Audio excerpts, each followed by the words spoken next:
crazy. We're watching and waiting for former President Trump. He may walk out of those doors before the next break and speak to reporters. If he does, we'll take you there. Meanwhile, the liberal media mocking Trump, of course they are, and the Republicans who support him. People have been reporting that he is asleep. He is not asleep. He's enraged. And that's why I think he's so orange, because I think it's red underneath. The only person who needed waking up in that room today was Donald Trump, whose eyes remained closed by my observation for about 90% of the day. The old man sitting there in the defendant's chair, head tilted back to the right, eyes closed, made it look like a trial at a nursing home. One thing that has changed in the Republican Party is that their being in the tank for Donald Trump over the last 5 years has changed and become so much more tanked that they all now dress like him, too. It was like they were Rockettes. Yeah. It's a little bit, I don't know if they do a, Donald Trump can't campaign in a conventional way because he's on trial. Well, that brings up one other point. Donald Trump does have some experience with having his mic cut off, which is he's been sitting in court wanting very badly to respond to everything with his mic cut off. They continue to outdo themselves, Harris. Yeah, so you know what? They're talking about him, though. That was my point earlier. Yep. You can't stop talking about him if you're on the left right now because your plan has not worked out. And that is biting Biden. It's hurting him in the polls even further because if your own party won't cheerlead for you and they're taking down whatever they're doing with the other guy, they're laughing, none of that was really substantive. People aren't going to look to that for a reason to vote or not vote for somebody. But it's, they're talking about him, and it gets complicated because how can you not talk about an epic trial in our most populous city in America? Like, how can you not talk about that?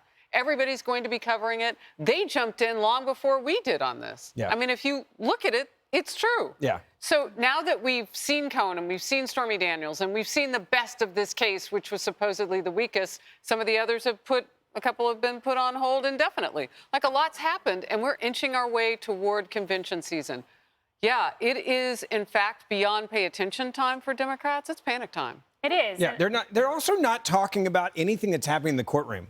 And that's how you know they're losing. Like, this is a, you-know-what moment where they're like, all right, there's no details coming out there damning towards Trump. There's nothing here of substance that we can stick to him, because if you had it, you'd go out there, breaking news on MSNBC, Donald Trump in big trouble for da-da-da-da.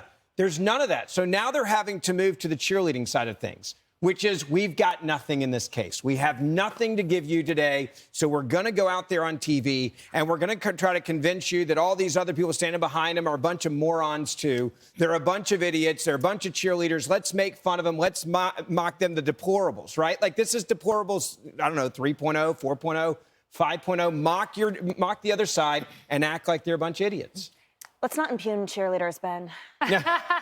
We do noble work. But I agree with you. I think it's performative kabuki theater. Yeah. And the thing that's so disheartening for me is this is supposed to be the fourth estate.